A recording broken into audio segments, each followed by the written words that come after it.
Hey guys, welcome back to the Detour. It's our first rest day special for the Tour de France in 2021. And yeah, you can probably join the dots what we're going to be talking about on today's show. I'm your host, Dan Jones. Sean, as always, my four-time national road champion from Australia and master cut or offer of people, Johnny Trevorrow. Voice of cycling, Phil Liggett, and former pro Henk Vogels, and proud Western Australian, which will be a bit of an angle on this show. That is, of course, Ben O'Connor has absolutely blitzed them on stage 9. It was a super impressive ride. And Hank, you must feel pretty chuffed seeing another Aussie talent light it up on the world stage. Yeah, absolutely incredible ride. I just couldn't believe the power he had on that last climb.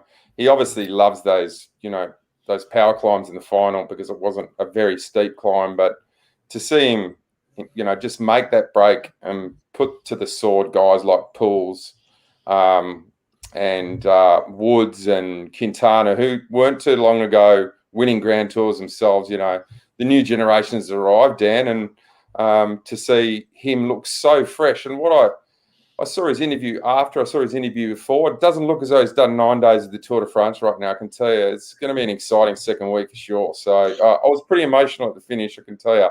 I stayed up till 2 a.m. last night. I haven't done that every day this week, but as soon as he got the break, there's no way I was turning the telly off and watching the highlights. Well, I don't understand, obviously, wattage and all this sort of stuff, but he's lighting up social media. Daniel Lloyd said, according to the file he uploaded to Strava, Ben O'Connor had an actual average power of 313 watts for, 4.5 hours on today's stage, with 21 minutes at 406 watts to make the early break. His weight is set on Strava at 67 kilograms. I've decided not to make a comeback. Phil, is that good? Well, I'm only 78 kilograms, and my average wattage for the day is about 78 to 100. So it's not good for me, I'll tell you that. I have no idea if it's good. Only Henk Vogels understands all this technicality. But the proof of the pudding was the way he rode and how confident he was riding. And once he got rid of 2 great kilometers, he cracked them, got away on his own. And that was like a lap of honor when he climbed up to team. It's just the crowd shouting an Aussie all the way to the top. And at the finish, well, as you know, I nicknamed this the Tour de Tears in the opening week when everybody wins stages and starts crying. And no exception yesterday. But what a happy moment. 14th stage win for Australia. But in the competition of the current race, John, you're only 2-1 at the moment, the Brits against at least we got one. We're on the board, which is great. But look, I'm on a way to get it. Yeah. Hang on, John. I've got to introduce another proud Western Australian. We're really going to go all out, and that is, of course, Matty Poyner joins the Detour back again. Matty, Hank said he was emotional. How emotional were you after the finish on last night's stage? I don't think it could have got any better, could it? Maybe if you took yellow, it might have been good, but that wasn't going to happen. But it was absolutely fantastic, and I think a lot of West Australians didn't get much sleep last night, which was fantastic. No. It's not so bad for you. What time is it in Perth when it finishes? Yeah, we get our beauty sleep about 2 hours before you guys, so we're okay. We're good.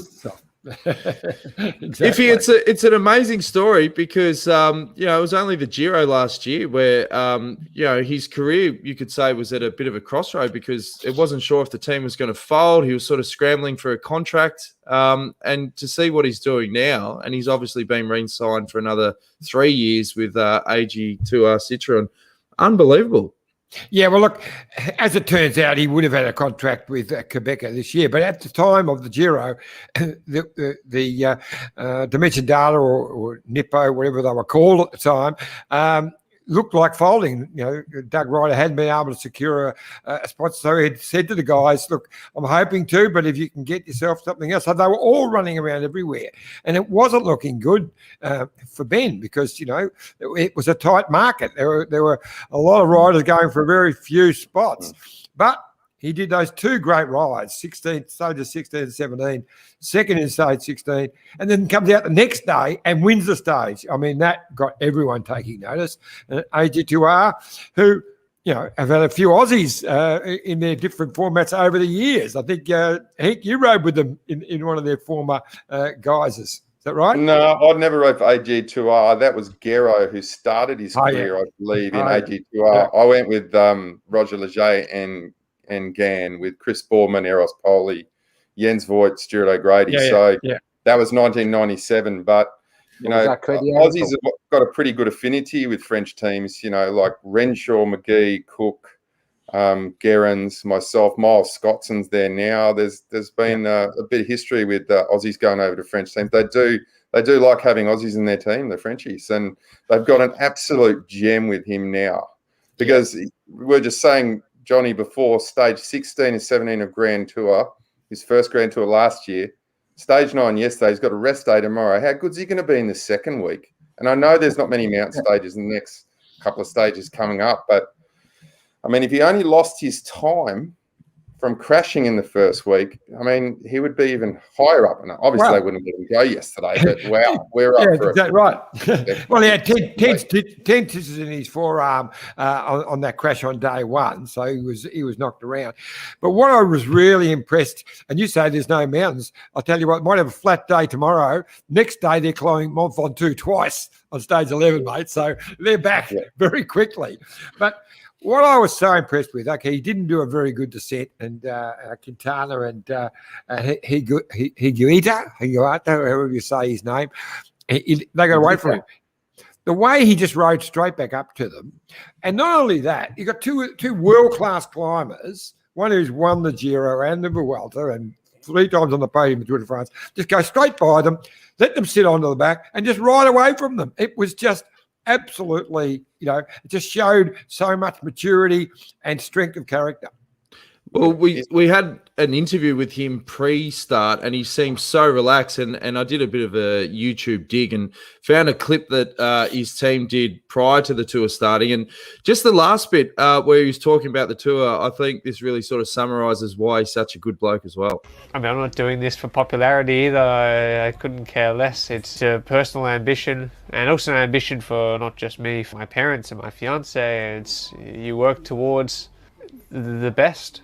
And the fact that you can say, oh, look, I actually made it to the Tour de France is still huge. I mean, I think in a couple of years' time, or maybe let's say 15 years' time, when you have a kid, it'll be a joy to be able to say, oh, look, that's what I did. That was my job, which is, as a kid, if my dad did that, I'd be shocked and super proud.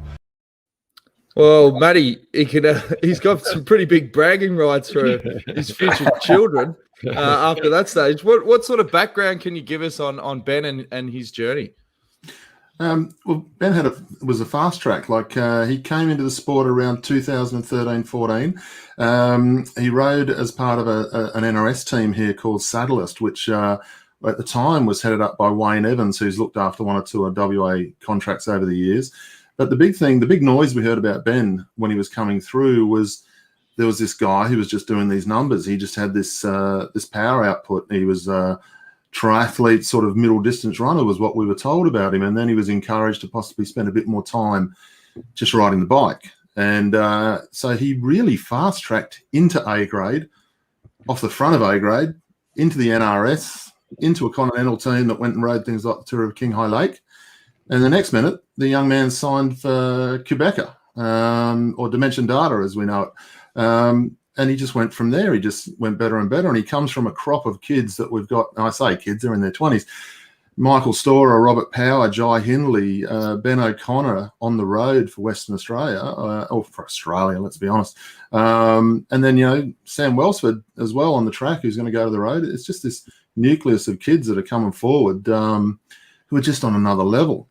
Henk, why you work with a lot of the up and coming talent in Queensland now? What is it about this next crop? Like, what's happened? I don't know. I think they're pretty hungry because they're hungry mob of young kids. I mean, I've got 3 West Australians in my team right now. 3 West Australians in my team now, and everyone says they're isolated over there or whatever, but, it's good communities, good grassroots cycling over there. And they've got some good role models too. So in Freiburg, Durbridge, Meyer, You know, they see the success that they've got in World Tour teams racing on the big stage. So they've got, and that goes for everyone. So I don't think there's anything different about Western Australia. It's just a little bit more isolated, and they've got to show their wares, and they turn up at the Nationals and try and do the best they can, get into an NRS team. But there's really no difference. I think it's all in the character of the individual. For myself, they must really want it. So, and I think success breeds success. So if you've got one guy who's going really well, the other one's pushing him up. So you see a Hindi and a Power and a Storer, guys like that, you know, outdoing in the Darling Ranges in December in 42 Celsius. You know, the heat training, they say now is more effective than altitude. So it's bloody hot over there in Perth. That might have something to do with it. But yeah, I just think when you've got a good crew, you've got a good group, they bring each other up, just like Dave Sanders has done over in Melbourne when he was running the VIS. He brought that, you know, that up as well. So there's always a Dave Sanders in each state.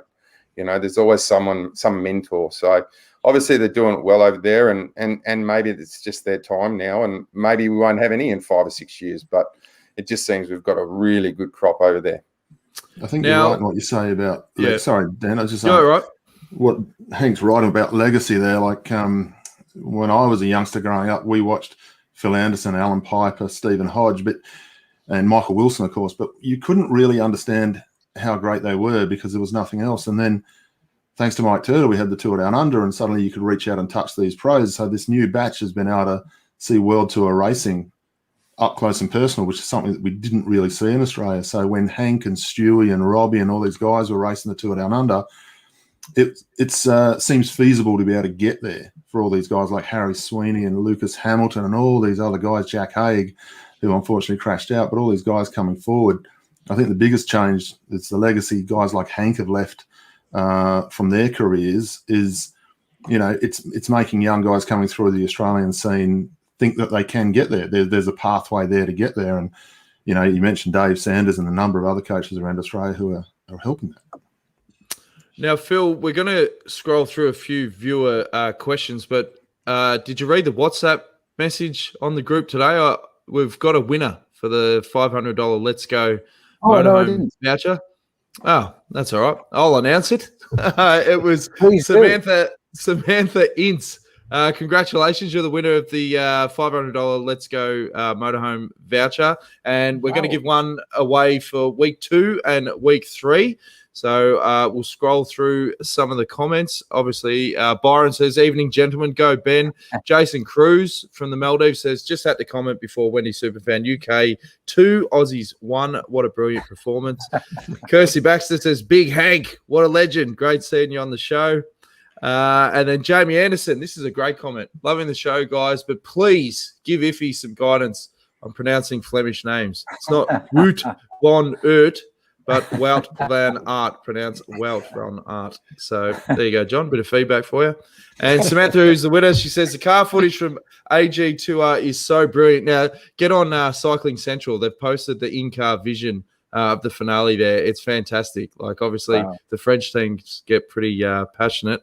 And we've got another one. Stuart McIntosh says, "Such a mature performance from a first-time participant in the tour. Hasn't been many better single-day performance for a debut rider as the one Ben did last night, surely." Now, John, you got asked from Sandy Woolley. We just did a little throwaway video for Telstra Connected Cycling, and he said to you, "Hey, come on, can Ben win this tour?" And I said to him, "You know, you're the most positive guy, particularly with Aussie cyclists." And what was your answer? And what's your explanation? No. Well, he can't win the tour unless something happens to Pogacar. I'll get the name right. You know, no one's. He's on and Ben Kamat said the same thing. A wonderful story he was talking about today. Pogacar, and he said he's on a different level to all of us, and that's the way it's going at the moment. I can't see him cracking. He's a freak, and even though he hasn't got a strong team, I can't see any way unless he crashes or something really, really strange happens. I can't see anyone beating him, but I can see Ben O'Connor getting on the podium in Paris. Yeah, Dan, I just got to ask Henk what the team might have said to Ben last night when the celebrations finally died down. because they're looking at a rider now in second place in Tour de France. And it's a 165 rider race now, second place. Forget Tadej. He's walking this race and he could be winning by 8 or 9 minutes by the time we get to the end of it. Everybody's wiped out. I mean, the same question that you approached, John, can Ben win the Tour? You could have asked the Roger Carapaz, Geraint Thomas, name any of them. And the answer would be no. Because Tadej, unless he falls, is going to win the Tour de France. But the race for second place, is Ben going to start thinking now? Is his team going to start saying, look, what you did on the road to Teen, why can't we do it elsewhere? I don't know how he times hard, but I guess not too strongly, but I don't know. What do you think, Ben? Dan? Not Dan, sorry, Henk. Yeah, ask an expert, mate. Well, Yeah. I mean, I think he lost, Phil. I think he lost a couple of minutes to Pogacar. Pogacar in the time trial, and whether he actually believes he could have won the Tour. I think after today, I think he now thinks he's can go for GC. So I mean, I think the French would be really smart to just say, listen, you need to cool your jets. No more long breakaways. They're not going to let him go anyway. So he's just going to try and really conservative. Do a good time trial, try and stay with him on the big mountains, because I mean, he's not a pure climber. I mean, yesterday's, and I don't want to put a damper on his stage because it was sensational and made me teary, but that was suited to him yesterday up to Ting. It was not a steep climb, so we've got some brutal stuff coming up. So he's just got to ride a smart race, and they'll guide him through it and just take care of him for the rest of the tour, just to make sure he limits his losses, because he's not the kind of guy, I don't think he's going to be going with accelerations. He's someone that's going to just be sitting and ride a really nice tempo. So even if he's down, 30, 40 seconds at the top of a climb, he looks as though he can ride back on. Yes, I mean, we didn't see him go too fast downhill because he didn't want to take any risks in the wet, didn't want to be stupid. So the other guys were just like balls to the wall, try and go down, get away, put 2 minutes in on the descent. But they will take care of him now. So he'll have massive belief now. Massive. Yeah. Matty, is that going to be one of the biggest battles? Like, it's his first Tour de France, trying to keep a lid on it and ride, within yourself so that you don't potentially blow up in that last week? I think he's such a level-headed kid, and I think the best thing that's happened for him is, like, he seemed to get stronger over that last 5 kilometres yesterday afternoon when we watched our last night when we watched on the stage, and going to the rest day today, he can recuperate. As you guys, I think, have already said in his Giro last year, he won his stage in the last week. So we know he can go that 3 weeks, I think, as Henk has already alluded to. And why would you even question what Henk says in this situation? But he's just got to follow that UAE train up the hills now. It's up to Carapaz and those guys to start attacking. And if Pogacar launches towards the end of each stage, the way he tends to be doing, sort of dancing with them at the moment, you'd like to think that O'Connor just lets Carapaz chase first and wait for him to blow up and see if he can come over the top. But as Henk said, the kid's got such a big motor. If it starts jumping around, he might be in a bit of trouble. But if it's just going to be that steady grind, punching it out up the climb, I think Ben's got that for days. I really think he does. He's in a good spot to defend that second place. Yeah, I agree completely with that. It sounds simple, but hey, he doesn't have to do. He just has to follow Pogacar. Pogacar. Because it's a tick. I got one right. Because it's up to the others. He's got a couple of minutes on them now. He doesn't have to do anything. He's in second place with a good gap. So he just got to actually, as you say, be smart. And the other ones are going to have to be the ones who have to force themselves to try and get that gap. So, on the time trial, he actually didn't do too bad at time trials. Remember, he was still a bit damaged, with the stitches in the arm and everything. He wasn't. I think if he didn't beat Carapaz, he was right near the time of Carapaz. So forget about that Slovenian guy. I mean, no one's going to get near him at the time trial. But he's not going to lose so much on the other podium contenders when it comes to that time trial. I was talking to Matty Keenan today, and he said he had a group of mates that don't know much about cycling pre-tour to say, hey, who's a good bet, for the top 3? And he said Ben O'Connor. And then after the time trial, he blew out even more. And they were going, "Oh, what are you doing? You know, you're giving us a dud." He said, "No, go again. Like, load up." And now Kirsty, who pretty much getting a role at TAB, she's said he's paying $1.72 for the top 3. So the punters are diving in for Ben O'Connor. And I saw another article, which was funny, about his parents being over there in France. And they said to him this morning, did you read that one, Matty? Yeah, I spoke to Ben's or texted Ben's dad this morning. He did a quote for one of our articles, but no, you go, mate. Sorry. No, mate, you'll tell this better. Well, no, they're just very humbled with the message I got from him was they're just over the moon and humbled by the support that Australia has shown Ben and his fiancée Sarah. So you know they're just besides themselves with joy. They're staying in Grenoble at the moment. They're not actually where Ben is, but yeah, that's all I've spoken to John about. Well, I saw that he basically told him at the start of the day, "Look, go out sightseeing. You know, you're right, just take the day off. Don't worry about it." And then his brother was frantically texting his olds going, "He's in the break. You got to watch the TV." And they just saw the finish. They would have been outside skiing, so we're keeping a lid on it. But well, moving along, obviously another big talking point was Mark Cavendish making the time cut. And as we saw, Phil, it was more tears, more hugs, about 36 this time, and it wasn't a stage victory. But No. just for you, Henk, how tough is it when you're trying to fight the time cut and the gruppetto? We obviously lost Demar, Merlier, and a few others. These days, like Cav said, he was absolutely packing himself going into it. How difficult is that at races like the Tour? I still have nightmares about being in the gruppetto on the Tour de France. It is horrible. And you got to remember, I did it with a certain American who won 7 of them. So he put us all to the sword. And, you know, I remember when Lance won his first massive stage in Siestra. Phil, you called it, in the rain, similar conditions, and we were sprinting. And this is a different era, I get it, but it is horrible, especially in the cold. Because you're not racing. I know it sounds funny. You're in the gruppetto. You're just holding on for dear life. You're already at your limit. And apart from Cobrelli yesterday, sprinters can't climb.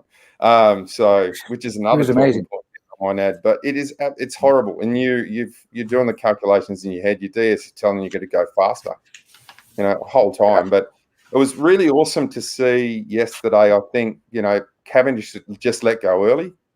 He had two teammates from the whole time. That's just experience. 3. Yeah, you're right, Phil. It was 3. So he didn't try. He didn't try to stay on. He's like, no, we need to conserve our energy. Why the hell are we even trying on this first climb? Just let it go. Doesn't matter. Yes, try and get over the first one a little bit, but then get a group, and then they just know. They know what to do. And Cav has done so many of them. You know, the young guys like Merlier and everyone else who went out. Demar's got experience as well, but that's the first thing I thought was just like, Cav's just so experienced. He just knows what he's doing. Robbie was the same. We did that in the Giro all the time, and the Tour and the Vuelta. So, yeah, huge. Phil, do you comment? Sorry, Dan, but I'll come to that in a second. But what Ben O'Connor, when he looks back on this stage of the Tour de France, he has won the most brutal stage for a long time in the Tour de France yesterday, because it was carnage behind. 12 guys didn't go across the finish yesterday. Either didn't start, in the case of Mathieu Van der Poel and Primož Roglič, or they abandoned, like Tim Merlier did, or like the rest of them did, got eliminated. I can't remember a day this early in the Tour when so many people were eliminated, going back maybe 10, 15 years. When I get 5 minutes later today, if I ever get 5 minutes later today, I will look that fact up, because it was vicious out there. Demar said nothing's gone right for this Tour, and he was out and eliminated. And it's all helped Mark Cavendish, because this guy's turned on. This guy's going to start being in the action again now. He won't, obviously, on the hilly stages, but I think the green jersey is a reality for him now. And his big worry is certainly Sonny Colbrelli, a sprinter who can climb. Don't you think, Phil, that Cavendish, when I see him, he's got like a complete new lease on life? Totally. You just see him and he's like, I'm just happy to be here, man. I'm just happy to be here. You know, like, and then he's like, I'm just going to win a couple of stages. It's like he's 21 again, and he's in HTC, and he's kind of. You're right, mate. He's a new man, but We did see a little touch of the old Cav the other day when he got one that long break and he had a blue with that EF guy and backed him off and was yelling and screaming. I thought, oh, Cav's back. But no, he's all cuddling everyone again. So but that's a sprinter's mentality. They're born with that absolute pure aggression in them. You know, that they've got that snap. You know what I mean? They're short fuses, all of them. There's no sprinters. There's no nice sprinters. They don't exist. No, they don't. But there are nice wives, and Cav's got the nicest wife in Peter, and she tames him. Believe me, Cav doesn't step out of line with Peter. She calls him the boy. What's the boy up to now when she's watching the television? That's the way she is. And so Cav, I think Cav rides with her in mind, to be honest. Hey, Phil, do you commentate like even after the finish? Are you still commentating whilst waiting for the gruppetto, or do they go to the panel show? How does all that work? Yeah, because I'm in London, of course, and everybody else is working in Stamford, Connecticut, which is just outside of New York City. I can see them. And there's no time delay when I talk to them, but obviously they can't put me in vision. So I call the race until we cross the line and until the overall classification comes on screen. Now, the gruppettos have been 25, 30 minutes behind, so I'm still not talking about that. But usually in what we call our post-race show, the boys back over there, which are Christian van der Velde and Chris Horner and our presenter Paul Burmeister, they're still sort of analysing the day's action, and they usually cut to the gruppetto coming in, and then we know the Cav's safe and sound to fight again the next day. But no, that's the only bonus of doing a live show away from the scene. When I say, and that's the overall situation. When we come back, we'll be in the studio, cans off, in the car, taxi home, in the pub 1 hour 15 minutes later. That's awesome. What were you going to say, John? Go back. No, I was just going to say a couple of days ago, I didn't think Cav would make it to Paris. I just didn't think he'd prepared properly for this. But after watching him these last 2 days, he's been so impressive that I give him a big chance of making Paris. And look, I think he's got he leads Bling by 38 points, and Cabrelli just another 9 points behind Bling, who, hey, how did he do that yesterday? I have no idea. Fabulous. Finished third. Yeah. I mean, how did he do that? That was... That's shaking your head stuff. I'm sorry. When was the last time you saw a sprinter, Phil, try and finish third in a mountain stage like Sean Kelly, who you wouldn't call a sprinter, but I can't remember one. Well, Kelly's finished right up in the Tour, and of course he's won the Tour of Spain, so he could get over the mountains, but he's a tough boy, and everything's casual to Sean. This guy, Colbrelli, especially, he is a good, very fast sprinter, but he's not as fast as Cavendish. So if Cavendish can get to the sprint line with him, Cav will beat him. But this guy's got a way of outwitting other great green jersey winners like Tor Hushkoff or Peter Sagan at his best. They don't wait for the sprint points. They go and they ride and they attack. And so they win that green jersey because of the tenacity in the race. I agree with you, John. I think Cav's going all the way to Paris now, barring serious problems like an accident, which we don't want, of course. And providing he can keep getting rid of Colbrelli, he's going to cruise to the green jersey. But Michael Matthews is far from out. It's just not really working out for Michael just now. Matty, looking into your crystal ball, what do you think is going to happen over the next 2 weeks at the tour? I think there's two. I hope we got a big ball. It's a big ball. Phil and Henk are going to laugh their heads off at me. What are you asking this bloke for? There's two little perfect storms going on in this tour. And the first one is the green jersey. And I agree with everything that's being said about Colbrelli. That was impressive yesterday. But there's something up Cav's sleeve, and that is the fact that Caleb's not there anymore. Milius has pulled out. Van Aert's not going like he was last year. Van der Poel's gone home. So 4 of the fastest boys going around aren't going to get in between. They're not going to get mixed up. So when it gets to the real fast stuff again, I think Quickstep will be back on the front leading Cav out. So he'll try and get that advantage in the points again. So I think, that's going to be a great contest all the way down to the line. As Phil says, Colbrelli's not as fast as Cavendish. Cavendish is a real shot here. And, just paint the scenario. He has 34 all of a sudden, and we're going into the Champs-Elysees, and it could be 35. There's something really romantic about that. And the other one is for O'Connor. Roglic's gone. and Thomas fell off and he's gone. So the only guy I think who is better than Ben O'Connor in the bike race, other than the Pog himself, is Carapaz. I think everybody else in the race is on Ben's level now after seeing the way he rode yesterday and what he went through for the time trial. So just those couple of little perfect storms forming for Cavendish, with one or two people not being there, and for O'Connor, one or two people not going as well as we possibly thought they would. I think it could really play into their hands over the next 2 years. And, you don't want to wish bad luck on anybody, but 1980 Tour de France, got tendinitis after winning stages in the yellow jersey and everything, and Zudermelk finally won the Tour. And try telling Joop Zudermelk you only won it because Hino got ill. Imagine that happening in 2 weeks' time, and we're watching Ben O'Connor on the top step. Let's dream about that. Quite agree with you there, Matt. It's not a case I think Rigoberto Urán is going to be a real danger as well. He looked quite good yesterday, and he's time trying very well, so he's going to be a real danger. But one thing I just disagree with you. One thing there, Matty, the fact that all those sprinters are now out. I think that helps Sonny Colbrelli, because he's now going to have not those guys in between those fast sprints. Cav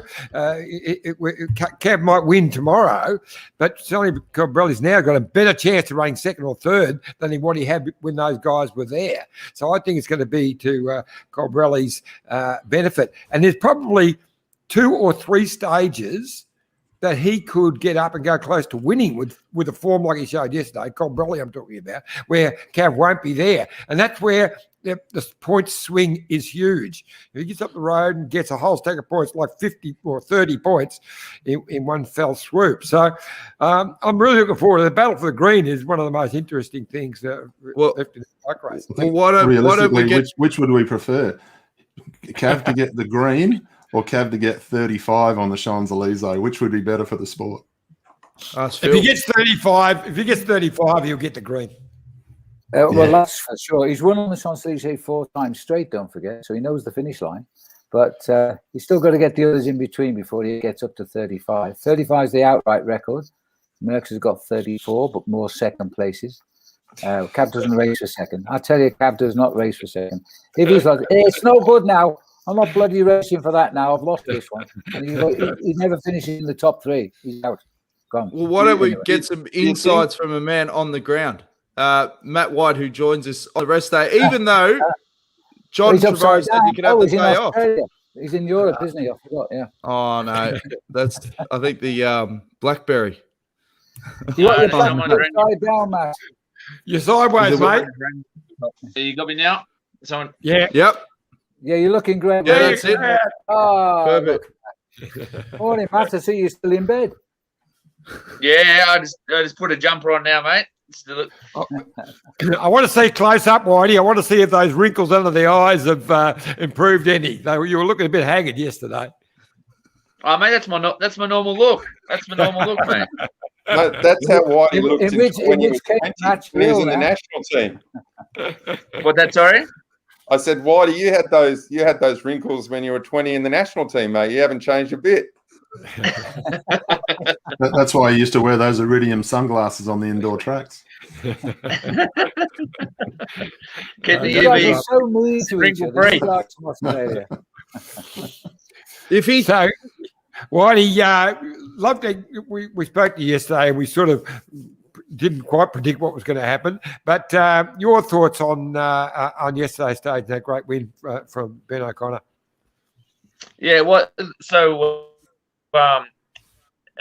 as expected, with things we're going to get out of hand again yesterday, and it was all kicked off with our boys ripping a new one into the intermediate sprint, and that's what caused the 47 rider split off the intermediate sprint, and then a group of those guys went on with it, and it was an incredible ride by Ben O'Connor. He's a diesel, and he handled those weather conditions very, very well yesterday. Whereas there was a lot better, on paper climbers better than him in that group yesterday, but he rode a very calculated race, and those conditions yesterday were like Paris-Nice weather conditions in July. We're talking about descending off 1,500 up to 2,000 meter descents in 5 and 6 degrees. It was pretty pretty average day for summer. And some guys, I had obviously at the front of the race and the back of the race, there was some guys who froze yesterday. And thank God for a lot of them, it's a rest day today because they went deep. It was only a short stage, but when you get cold, and they got cold from the first kilometre yesterday in the rain. They stayed cold for 4.5 hours, and when you're descending for 30-40 minutes off 2,000-metre climbs and you're not dressed properly, you pay for it. But it was a very, very impressive ride, and there's going to be more stages like this. I said it a long time ago. When you've got a guy who now we've got obviously the strongest guy in the race is clear. There'll be then there's so many guys off general classification. It's just going to make for a very, very aggressive racing for the entirety of the race. Cycling's come a long way, Whitey, because I remember talking to George Bennett about this at the Giro, and I said, hang on, mate, don't you get those hot tea bins at the top of the climb? And he said, Josie, that's like pissing on a bushfire, mate. That doesn't really do anything. I mean, is it really all about how do you prepare best for those conditions? Is there much you can do other than the clothing and training?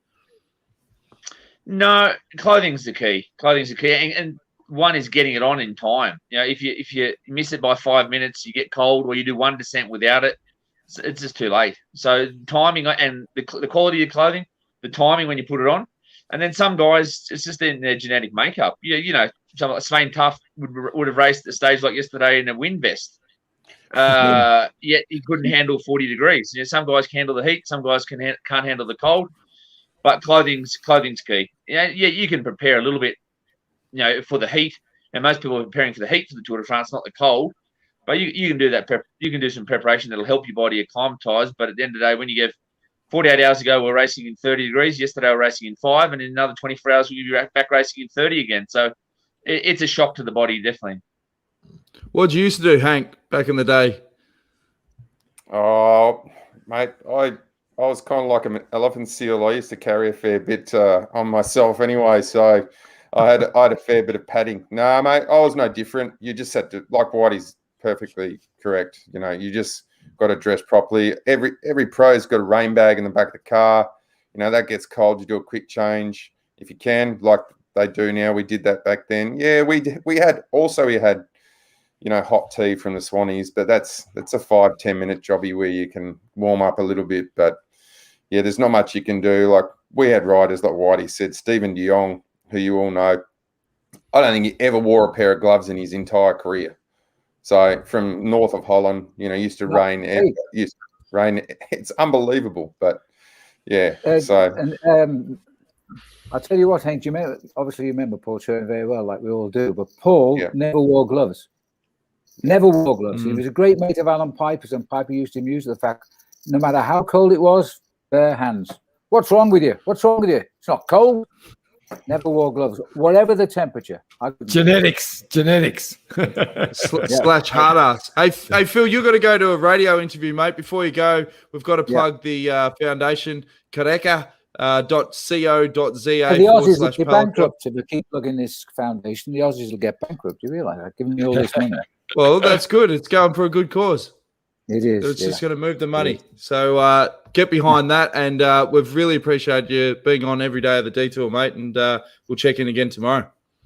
Okay, well, thanks for that. And by the way, Dan, don't forget we're going to speak with Lindsay Sutherland tomorrow from the Careca Foundation in the Eastern Cape. She's making a journey to the reserve to show us where she exactly is on the day. And I don't suppose we'll see a rhino walking past the window, but they're out there, believe me. And I'm going to write to her right now to remind her that you always send the link just minutes before we go on so she doesn't panic. All right. Yep. Perfect, mate. All good. Thanks, Phil. Take it easy, mate. Guys. Nice to see you again, Henk. It's been a while, mate. And as always, nice to meet you, Matt. And Whitey, have a great second week of the tour, mate. All the best. Ciao for now. Feels like day 20 already, mate. I know what you feel like. And it's only starting the rest day for me, and I've got so much to do. I think I'd rather be back on the race already. Be good, guys. Good on you, mate. Cheers, mate. Phil Liggett, voice of cycling. Iffy? Yes, mate. I always throw to you when I go iffy. It's like you can ask a question now. It's so you don't cut people off. I was getting berated by my wife from the left hand side, so I was sorry. I was slightly preoccupied. I'd love to chuck a question to Matt. White. Mate, what did you think of Cobrelli yesterday? That was the question I was just going to ask. So good on you. Oh, yeah, That's sure it was. Yeah, mate. So obviously he's been following us.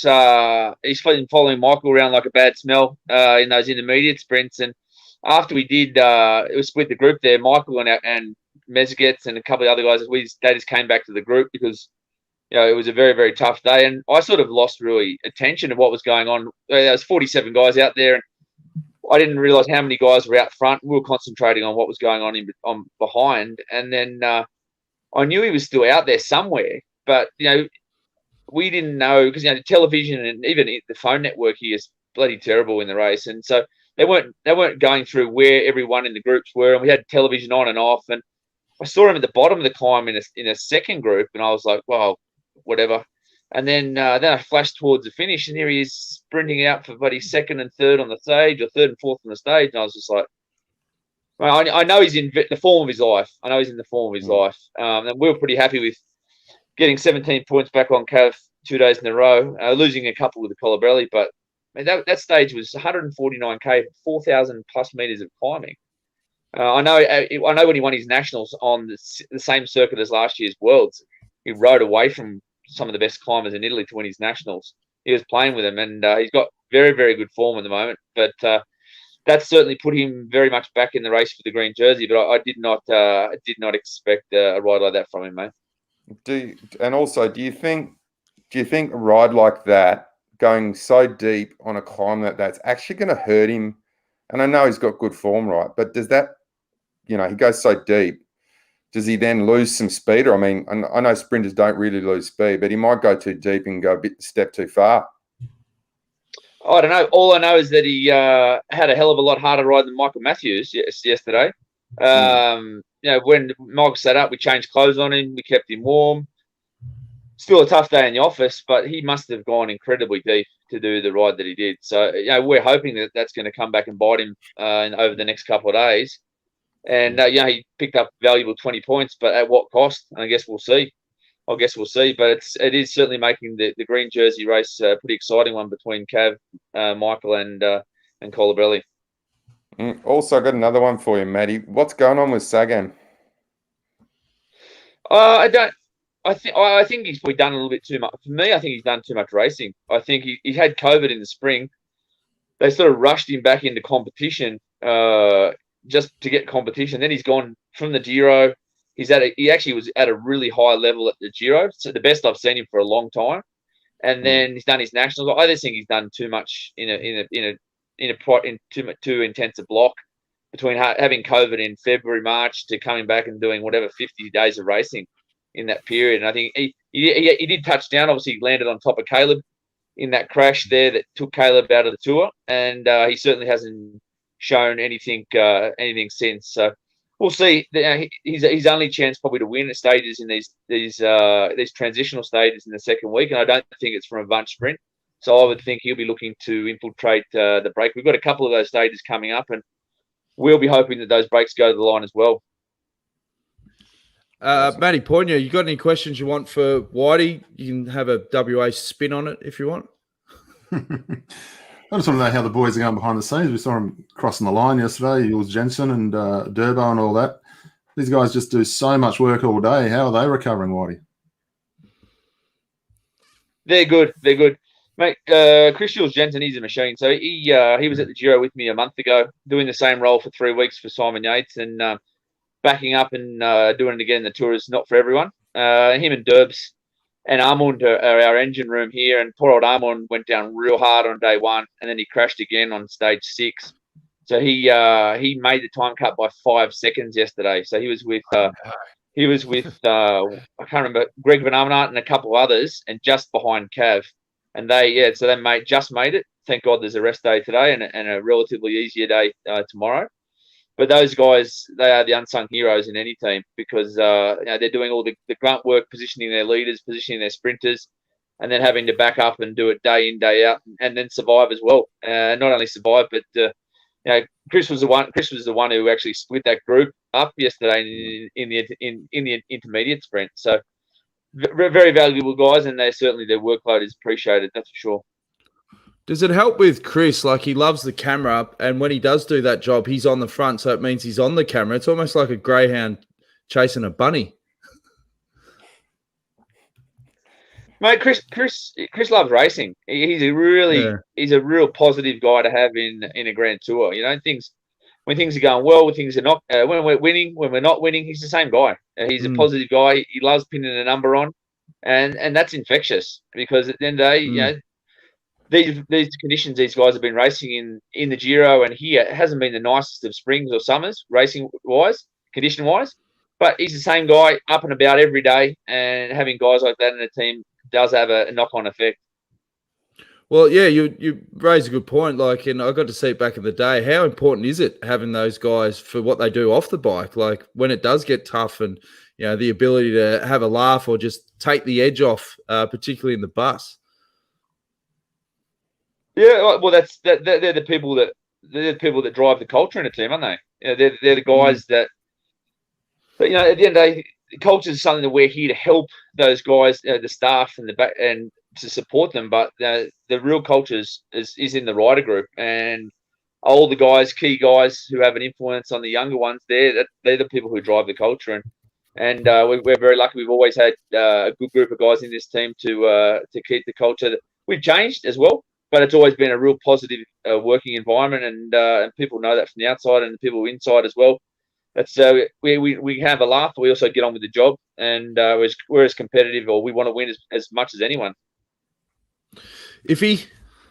Yeah. So what's the go for the rest day today, mate? The boys out on the bikes already, or are they heading off soon? What's the because you're still up in Pygmy, aren't you?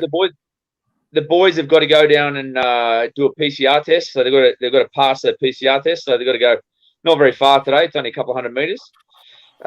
It was a sleep in this morning, so the guys slept in until 9:30, and then they went down and got their PCR test, have breakfast, and then the boys are going out in 10 minutes. We're staying at 2,000 meters up here, so there's no flat ride. We're staying 1K from the finish, so I don't know where they're going to ride. There is a couple of little loops up the top. Some are going on the road, a couple are going on the home trainer, and then and Simon Yates, he has a very unique way of recovering. He stays in bed all day. So I like the boy. It is not for everyone, but it works for him. Mate, both rest days on the Giro, he did not touch his bike. He stayed in bed all day. Got a massage, came down for lunch, got a massage, had a sleep in the afternoon, didn't touch the bike. He walked to the restaurant, was as far as he walked, came out, was in the front group the next day. If some guys did that, they would be getting the first airplane train home tomorrow afternoon. That'd be, and it doesn't matter what stage it is, a mountain stage or a flat stage. For him, a rest day is a total rest day. But as I said, it's not for everyone. But he's a special, very special athlete who can. That's in his head. He handles it. His body can handle it. But some guys be 3 kilos heavier and wouldn't be feeling so ginger tomorrow morning at the start if they tried that. Are you going to have your traditional cheese and cured meats with the mechanics, the Savo, mate? Yeah, we'll have something. We'll have something there, mate. I've had enough cheese this last 10 days to last me for the rest of the year, I reckon. I'll be glad to get back home, and actually, I feel like I've been at a hotel for the last 4 months. I'll be glad to get home and have some normal food. And I hope that the food's been good for us. But we'll have a bit of a catch up with the staff. It's a pretty relaxed day for the staff as well. And we're here 2 nights, so we don't have to change tomorrow night either. So it's been good. It's been good. But we're high. I think there's a couple of staff can go get out and get on hire some mountain bikes and go for a bit of a ride. And they've got a bit of free time as well, the staff. So we sort of keep everyone does their own thing, and then we'll catch up an hour before dinner and have a bit of a chin wag. Just got a quick one on that. Why do you see guys are staying at 2,000 meters? Yeah, we're at 2,000 meters. Yeah. Yeah. I mean, you get put where you put, but some guys don't recover at altitude as well as others. Have you found that, or it doesn't really matter yet? Well, there. The whole race is up here because I think the town of Tiniers is paying money to keep everyone up here. So every single team, we're staying here with Ineos and someone else, Trek. Yeah. but the whole peloton is within 2K of each other. So we're all up here, which is unusual. I know most people don't like staying this high. Most of our guys have residence in Andorra, so most of those guys have already been at an altitude camp before they came in here anyway. But a lot of guys, I agree. A lot of guys would prefer to be sleeping at 1,000 meters or sea level than up at 2,000 for a couple of nights. But we've got no say in the matter. Yeah. Oh, that's why I asked the question. I was like, man, I know you're a good DS and you've been doing this a fair while, so please don't think I was saying that as a criticism. So I'd love to stay down 1,000 meters. I slept like a log. I slept like a log last night anyway, which I usually sleep pretty average up high, especially when you're the first couple of nights. But I slept all right last night. But I saw the boys at the breakfast this morning, and they all slept okay, which is good. We've got 2 more questions just from the punters, and we'll start to wrap things up. Samantha says, "How's Lucas going?" Yeah, he's going all right. He, I wouldn't be surprised. Yesterday, he did a really good job at the start there to keep that pace high over the Cat 2, so we could nail some points in the green jersey competition. Then he got in the front split there with the Colombians, but I think he underdressed a little bit on that first ascent, and he paid for it after that. But he'll have a couple of easy days on the flat now, but I wouldn't be surprised to see Lucas up the road when we hit the next mountain range. And last one is from Buster Thomas. He says, "Esteban doesn't always do well after a rest day, but how do you feel he's going at the moment?" He's going okay. Mate. Look, it's not it's a pretty cruisy day. I haven't looked at the wind, but it's a pretty cruisy day after the rest day, so it shouldn't be a problem for any of those guys who have a rough one after the rest day. But there was a few extra bags under people's eyes this morning at breakfast, but I think that's going to be across the board. I don't think too many people enjoy racing in those cold conditions, especially when we're racing in 30 degrees 24 hours before. Good stuff, mate. All right, well, we might have to wrap up the panel. We've really appreciated you all being on today. It's been a monster rest day episode, and we're going to throw to like a sponsors couple of videos, and then we'll wrap up the women's Giro Donna. So thanks for joining us, guys. Really appreciate it, and we'll check in with you again, Whitey, tomorrow and preview stage. What are we up to now? 11? 10. Stage 10. 10 tomorrow. Yep. Yeah. All right. It's already been like, yeah. Good luck to the boys, Whitey. It's Groundhog Day already, Jonesy. That's it. Go Western Australia. Good on you, boys. Thanks for having us on. Thanks, boys. No worries. See you later. All right. See you, boys. Too easy. Oh, I've just dropped Iffy. There we go. Got that in there.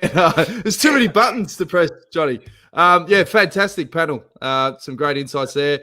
We're running a bit over schedule, but we'll throw now to our great mates at Let's Go Motorhomes and Bike Exchange. The Let's Go Motorhomes app has everything at the tip of your finger. From car parks to campgrounds, tips and tricks. The app makes your road trip smoother. This is the way to go. Download the Let's Go Motorhomes app today. Look at this bike. You think it's just a bike, right? But it's not. It's a bike 374 people are looking at. This guy, this girl, them, all looking at it. People from here, there, and wherever this is. People that are looking for a bike. Or just a piece of it. Amateurs, semi-amateurs, and pro-amateurs. This guy wants this bike, but with this crank and these bars. This could be the perfect match. But not this one. This girl has a bike to sell, and thousands of people might purchase it. Eyes on Bikes help grow small businesses. His, hers, yours, and the latest data and insights help those businesses keep moving. We are the world's #1 bike marketplace, with over 500,000 products and 900 brands, where buyers and sellers are brought together in a place where a bike is never just a bike. Bike Exchange, where the world buys, sells, learns, and rides. Thanks again to our great mates at Let's Go Motorhomes and Bike Exchange. We'll go through a few more comments. keep those coming in. This one, Iffy from Byron, he says, when the riders get prize money from stages, does it go into a team kitty or do the riders get it? Yeah, normally goes into a team kitty for a certain race, and they share the money. Traditionally, on a race like the Tour de France, the winner doesn't take any of the kitty. He gives all that money goes to the team, which is not bad, because if you win the Tour de France, you get so much extra in sponsorship and all that. Changes your whole life. So and you can't do it without a team. So that's normally how it goes. Samantha, she's obviously ecstatic for winning the weekly Let's Go $500 voucher. This is absolutely amazeballs, fellas. I'm in total shock. I never win anything. This is truly special. I've been a Green Edge fan since day one. Thank you all, and thank you, Let's Go Motorhomes. So that's great to see. Alex, Wooly Sandy, he's not letting go, mate. He said if Ben can make up 8 minutes at a stage, why can't he take 2 more over 2 weeks? Well, I thought we already had this one, but he got given 8 minutes. He won't get given 1 minute anymore because he's second in the bike race, and he's not climbing as well as Pogacar. So how is he going to do that? Some very steep climbs coming up, which are going to be very tough for Ben because he's a power climber, and that suited him. That climb 21k at not such a steep gradient, but he's such a class act that I believe he can get on the podium, but I don't believe he can win this bike race. But I don't believe any of the others, as Phil Liggett said just before, you asked me about any of them, Uran, Carapaz, I don't believe any of them can get the time back on Pogacar. Pogacar. Free Ranger says, with Aussie cycling on a high, how about a timely shout out to Jerry Ryan for his incredible support of Aussie athletes, Ausport and Oz Cycling in particular. That's a given. Jerry's done a huge amount of work for the sport itself, and it must be tough on the flip side because every time an Aussie does well, there's so many people that go, how come they're not riding for Bike Exchange? John. Yes, well, I comment all the bloody time. Even Jerry says sometimes he'll say, why haven't we got him? I said, that just must have slipped through, mate, Well, it's hard with the balance too because a lot of the lists, they're filled up like August. And then when you do get results, like in Ben's case, at the Giro, that was late in the year. And then, it's hard to change your spots because if you bring in someone's got to go. So, yep, a couple more comments. This is from Patui. Got to give props to the French broadcast. It's been great to see perfectly clear, uninterrupted TV coverage of this tour despite the atrocious weather in contrast to the Giro. Now, that's all due to there's a number of different helicopters that fly over the race to bounce off the signal. And the day that the Giro had their issues, the plane that's meant to hover over to bounce the signal, that had to land or had issues trying to get that up. So we'll wrap things up talking about the women's Giro, Iffy, and it was a great win by Marianne Vos. That's her 29th Giro win and 234th career win. Pretty impressive record. She's been a superstar for a long time, but 29 victories in the women's Giro. It's almost Cavendish-like. Yeah. Four of them up the road, and she easily won the sprint in. But Anna van der Breggen is still the easy leader, and I can't see anyone getting near her. And Spratty's still 10th on GC. 10th on GC, yeah. They finished in a large group, so no change. Next mountain, I think it's 2 days away before we get another climb. Yep. Yeah, and before we wrap up, I just want to send a shout out to a great mate, Cam Meyer. Oz Cycling announced today that he won't be competing in Tokyo due to family commitments. Obviously, his father's got some ill health at the moment. But just wanted to say on behalf of everyone, mate, we're all thinking of you. It's obviously a really difficult situation, and just all thoughts with you and your family, mate. One of those really sort of sad stories where he's obviously done a lot of work for the Olympics, but when it comes to your family and with the current COVID situation, just all thoughts. So, big show, Johnny. Big show. That's a terrible story because he is one of the nicest guys in the bike game, and I know how much the Olympics mean to him and how important this was for him. So it's a huge decision he's had to make. So we wish him all the best. Yep, for sure. And as we always say, stay in touch with all things Detour, youtube.com/the Detour podcast. Make sure you hit the subscribe button, turn on notifications, tell all your mates. We're having fantastic support. And the main thing is, John, we're having a lot of fun doing this podcast. It's been great. When I'm not stepping over the top of people and that, it's all very good. That's very You've been true. good. You're good today. You're really good. And the leather jacket's back. I thought it was a good show, mate. Thanks again. We'll be back again tomorrow. We'll be back with the Fonz and Phil Liggett and Matt White for Stage 10, 6:30 p.m. Australian Eastern Standard Time. We'll see you then. This is the winning